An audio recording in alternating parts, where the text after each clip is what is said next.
Latest news updates కోసం ఇప్పుడే download చేసుకోండి media effects app. Welcome to media effects. ఇవాళ మనతో ఉన్నారు ఫేమస్ ఆస్ట్రాలజిస్ట్ కిరణ్ శర్మ గారు. నమస్తే గురుగారు. నమస్తే అమ్మా. అసలు హోలీ ఎందుకు చేసుకుంటారు? రైట్, మన ధర్మశాస్త్రంలో ప్రతి పండగ ఒక రకమైనటువంటి విశిష్టత ఉంటుంది. ప్రతి పండగకి ప్రకృతితో ముడిపడినట్టు మన పండుగలు ఏదైనా సరే ప్రకృతితోనే మనం ముడిపడి ఉంటాం. మనకి సపరేట్గా పక్కకు వెళ్ళాం. సనాతన ధర్మంలో అదొక్కటి ముఖ్యమైనది. ప్రతి పండగకి మనకి ఒక్కొక్క కాలానికి మనకు వచ్చేటువంటి తత్వం అది. అంటే ఒక కాలాన్ని పరిశీలించడానికి అవకాశం ఎక్కువ ఉంటుంది. సపోజ్ మనకి ఇప్పుడు హోళికా పండుగ, అంటే హోలీ పండుగ అంటారు. అది హోలీ పండుగ అనేది హేళికా దహనం. హేళిక అనేది రాక్షసి. ఈ హేళిక అనే రాక్షసిని సంహరించబడడం వల్ల ఆ యొక్క పండగ మర్నాడు కామదహనం చేసుకోవడం వల్ల, అంటే ఈ ముఖ్యంగా మీకు ఒక కథ చెప్తాను మీకు. నేను హిరణ్యకశిపుడు ఉన్నాడు. లక్ష్మీనరసింహస్వామి యొక్క ఇద్దరికి యుద్ధం కోసం ప్రహ్లాదుడు ఈ యొక్క నారాయణ స్మరణ చేస్తున్నప్పుడు ఈ హిరణ్యకశిపుడు పిల్లవాడిని చంపమంటాడు. అనేక రకాలు చంపుతూ ఉంటాడు. ఆ పిల్లవాడు ప్రహ్లాదుడు చంపబడడు, సాధ్యం కాదు. అలాగే ఒకసారి ప్రహ్లాదుడికి సోదరి ఉంటుంది, పెద్దది, అంటే హిరణ్యకశిపుడికి కుమార్తె. ఆమె పేరు హేళిక. అది చాలా మటుకు అక్కడటువంటి అందరినీ కూడా హింస పెడుతూ ఇబ్బంది పెడుతూనే ఉండేది. రాక్షసులు కదా, ఇబ్బంది పెడుతూ ఉంటారు. అలా ఒక రోజున ఈ కుమారుడు ఎక్కడ చంపబడట్లేడు, నారాయణ మంత్రం చదువుతున్నాడు. ఆ మంత్రం వింటేనే నాకు చాలా ఇబ్బంది అని చెప్పేసి హేళికకి ఒక మాయా వస్త్రం ఇస్తాడు. ఒక రకమైనటువంటి మాయా వస్త్రం ఇచ్చేసి, నువ్వు ఇది కప్పుకొని, తమ్ముడు నీతో ప్రేమ ఉంటాడు కాబట్టి నువ్వు ఒళ్ళో కూర్చోబెట్టుకొని అగ్నిలో దూకమంటాడు. ఆ మాయా వస్త్రం చేత అగ్ని దహింపబడదు హేళికని. అది ఈ వరం అనమాట. ఎవరు? హిరణ్యకశిపుడు యొక్క వరం. ఈ వరం వల్ల ఏంటంటే ఆవిడ ఆ వస్త్రం కప్పుకొని హిరణ్యకశిపుడు అది ప్రహ్లాదుని కూర్చోబెట్టుకుంటుంది. అగ్నిలో దూకే సమయంలో భగవంతుని మాయ ఎలా ఉంటుంది, భక్తులు రక్షిస్తారు కాబట్టి ఆ వస్త్రం కాస్త ప్రహ్లాదుడికి అంటుకొని ఈవిడ వస్త్రం అంటే మాయా వస్త్రం లేకుండా అగ్ని దూకుతుంది, దగ్ధమైపోతుంది. ఎప్పుడైతే హేళిక దగ్ధమైపోయిందో ఆ మర్నాడు అక్కడ ఉన్నటువంటి దేవతలు, అక్కడ ఉన్న అందరూ కూడా, ప్రజలందరూ కూడా చాలా సంతోషపడుతూ ఈ హేళిక దహింపబడింది కాబట్టి మర్నాడు ఎప్పుడు జరిగింది? ఇది పౌర్ణమి రోజు జరిగింది. ఇది అంటే పౌర్ణమి ముందు రోజు జరిగింది, చతుర్దశి రోజు జరిగింది. ఆ మర్నాడు వెళ్ళిందంటే రాత్రి జరిగింది కదా, సాయంత్రం మర్నాడు పొద్దున్నే కట్టెలు వేసేసి కామదహనము. ఇప్పుడు మన శాస్త్రంలోకి వద్దాం, అదేమో కథ. ఇప్పుడు మన కథలోకి వచ్చినప్పుడు భౌతికమైన పరిస్థితి అంటే మనలో ఉండేటువంటి అరిషడ్ వర్గాలు, కామము, క్రోధము, మోహము, మదము, మత్సరం, ఇవన్నీ కూడా దహింపజేసుకొని మనం పునీతులుగా మనం ఆనందంగా ఉండడం కోసం ఈ యొక్క కామదహనంలో మనల్ని అరిషడ్ వర్గాన్ని నాశనం చేయాలి. మరి ఈ కామదహనంలో మనం చాలామంది కర్రలు పెట్టేసి, టైర్లు వేసి, అనేక రకాల వస్త్రాలు వేసి, పాడుబడ్డటువంటి వస్త్రాలు వేసి దాని చండాలైనటువంటి కాలుష్యాన్ని వెదలుతున్నారు. ఇటువంటి కాలుష్యం అనేది కామదనం కాదు. ఆవు పిడకలతో మన ఇంట్లో ఉన్నటువంటి విరిగిపోయినటువంటి మంచాల కర్రలు కానీ, లేదా మంచి ఆవు పిడకలతో ఆవు నెయ్యి కానీ, లేదంటే నువ్వుల నూనెతో కానీ కట్టెల్ని బాగా పేర్చి కామదహనం చేయాలి. అంటే దహనం చేసినప్పుడు ఇది పండగకు మనం అరిషడ్ వర్గాలు నాశనం చేసేది. ఇప్పుడు ప్రత్యక్షమైన ఒక విషయం చెప్తాను మీకు, నేను సైంటిఫిక్. ఎప్పుడైతే మనం ఆవు పిడకలతో, ఆవు నెయ్యితో మనం కనుక ఈ యొక్క హోమం చేస్తున్నామో, రాబోయేటువంటి కాలం ఏమిటి? ఇప్పుడు జరుగుతున్నటువంటి హోలీ అనేది ఎండాకాలంలో వస్తుంటుంది.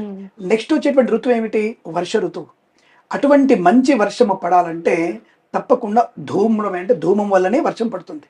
ధూమం వల్ల మేఘం ఆడంబరం అవుతుంది, మేఘం వల్ల మంచి వర్షాలు కురుస్తాయి. ఒక మంచి ఆవు నెయ్యితో చేసినటువంటి ధూమం ఎప్పుడైతే మేఘాలని ఆడంబరం, అంటే ఒక మేఘాల దగ్గర చేరుతుందో, ఈ పొగ వల్ల మేఘాల దగ్గరికి వస్తాయి. వచ్చి ఎప్పుడైతే వర్షం కావాలో ఆ సమయానికి వర్షాన్ని ప్రసరింపజేస్తాయి. ఇది భౌతికమైనటువంటి సైంటిఫిక్ రీజన్. ఇలా హోమం వల్ల మనకి మంచి వర్షాలు, 2 నెలలు ఎండాకాలం అయిపోయిన తర్వాత మనకి మంచి వర్షాలు పడి బ్రహ్మాండ పంటలు పండుతూ ఉంటాయి. ఇది మనకి భౌతికమైనటువంటి శాస్త్రపరం. అందుకే మన పండుగలు ప్రకృతితో మిళితమై ఉంటాయి. కాబట్టి ఈ హోళికా పండుగ తర్వాత మనకి మరి హోళికా సమయంలో వసంతోత్సవం ఎందుకు వచ్చింది అంటే, రంగులు ఎందుకు చల్లుకోవాలి అంటే ఇక్కడ 2 కారణాలు.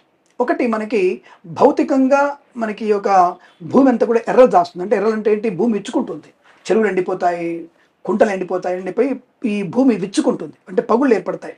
ఈ సమయంలో అక్కడ చూసేటువంటి దృశ్యం కొద్దిగా మనకి ఇబ్బందికరంగా ఉంటుంది కదా. కాబట్టి వీళ్ళందరూ ఏం చేస్తారంటే, చెరువులో కొన్ని నీళ్ళు ఉంటాయి కదా, ఈ సమయంలో వీళ్ళు వసంతోత్సవం జరుపుకున్నప్పుడు భూమి అంతా కూడా రంగులమయంగా ఉంటుంది. అంటే ఎండిపోయినటువంటి వాతావరణం కలగదు, అంటే భీతి కలగదు. కాబట్టి ఆ యొక్క భీతిని మన ఇంద్రధనుస్సులాగా అన్ని రంగుల్ని చల్లుకొని ఈ హేళికా దహనమైంది కాబట్టి, మనలో ఉన్నటువంటి అరిషడ్ వర్గాన్ని నాశనం చేసుకున్నాం కాబట్టి ఆనందాన్ని పంచుకోవడం. అంటే రంగులను చల్లుకోవడం, భూమిని పచ్చగా చూపించుకోవడం కాదు, ఇంద్రధనుస్సులాగా రంగులమయం చేసుకొని రాబోయేటువంటి వసంతానికి ఆహ్వానం పలకడమే వసంత ఉత్సవం. ఇది హోలీ పండుగ యొక్క విశిష్టత. హోలీ పండుగ నాడు చేయవలసిన నియమాలేంటి? ఒకటేంటంటే హోలీ పండుగ ప్రతి పండుగని ఒకటేనా, మనం ప్రాతకాలంగా లేవడం.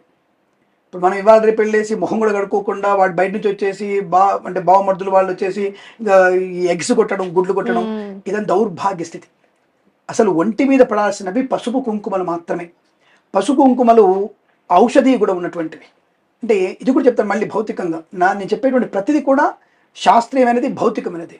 ఈ సమయంలో ఎండాకాలంలో మనకి చర్మం కూడా విచ్చుకుంటుంది, ఉష్ణం ప్రకోపం ఎక్కువగా ఉంటుంది. కాబట్టి ఉష్ణ ప్రకోపం వల్ల ఈ శరీరంలో అనేక రకాల బ్యాక్టీరియా ఫామ్ అవుతుంటుంది. ఇటువంటి బ్యాక్టీరియాని పారదోలడానికి పసుపు కుంకుమలు యాంటీ బ్యాక్టీరియా పనిచేస్తాయి. అటువంటి వసంతోత్సవాన్ని అంటే ఒక రకమైనటువంటి పుష్పాలు ఉంటాయి మనకి ఎండాకాలంలో, ఎర్రని పూలు అంటే వాటిని హోలీ పూలు అంటారు. ఆ ఎర్రని పూలని కాచి వడబోసి దాంతో వచ్చేటువంటి రంగును చల్లుకోవాలి. అది చాలాసేపు ఆ బ్యాక్టీరియాతో ఫైట్ చేసి మనం స్నానం చేసిన తర్వాత కూడా కనీసం ఎంత లేదన్నా 2 మాసాల వరకు ఆ ఔషధితోటువంటి బ్యాక్టీరియాని అంటే ఈ యొక్క రంగులు మనల్ని ఆరోగ్యంగా ఉంచుతాయి. అంటే ఉష్ణాన్ని కలిగించకుండా మనలో బాడీలో ఉన్నటువంటి స్వేదాన్ని, చల్లదనాన్ని ఉంచుతూ స్వేదాన్ని బయటకు తీసుకొస్తాయి. అటువంటి రంగు వసంతోత్సవం మనది.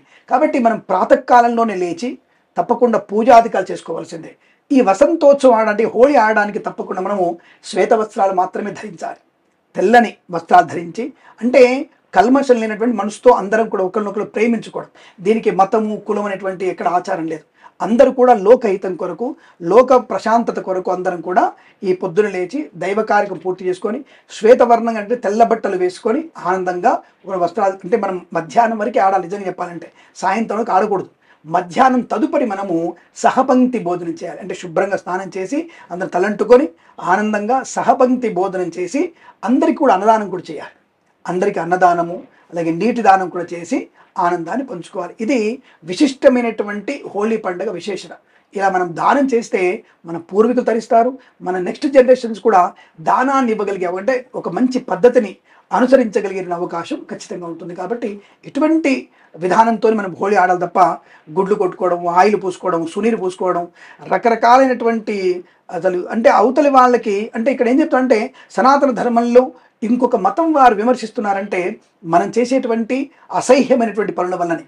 ఈ విషయం తెలియకుండా అవతల వాళ్ళు ఈసరించుకుంటున్నారు. ఇదేంటో గుడ్లు కొట్టుకోవడం ఏంటి, అసలు నోట్లలో సునీరు పూసుకోవడం ఏంటి, ఆయిల్ పూసుకోవడం ఏంటి, కళ్ళల్లో పూసుకోవడం ఏంటి, నేత ప్రమాదాలు వచ్చి ఇక దీపావళి తగ్గిపోతుంది, ఇక హోళీ తగ్గిపోతుంది, దసరా తగ్గిపోతుంది, అన్నీ తగ్గిపోయి మనం కూడా ఇంట్లో కూర్చొని సైలెంట్గా పూజ చేసుకునే రోజు కూడా దగ్గరలో ఉంటుంది. కాబట్టి అలాంటి ఉపద్రవం కలిగించేటువంటి పండుగలు చేసుకోవద్దండి.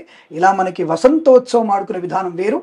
ఇలా రోజువారి నిత్యకృత్యాలు భగవత్ సేవ చేసి మన అందరితో ఆనందాన్ని పంచుకునేదే హోళీ. కాబట్టి ఈ పద్ధతి ప్రకారం మాత్రమే మనం హోళీ పండుగ జరుపుకోవాలి, అందులో సందేహం లేదు. శుభమస్తు. ఇవాళ చాలా బాగా మా డౌట్స్ అన్ని క్లియర్ చేశారు. థ్యాంక్ యూ సో మచ్ అండి. నమస్తే. అఖండ ఐశ్వర్యం.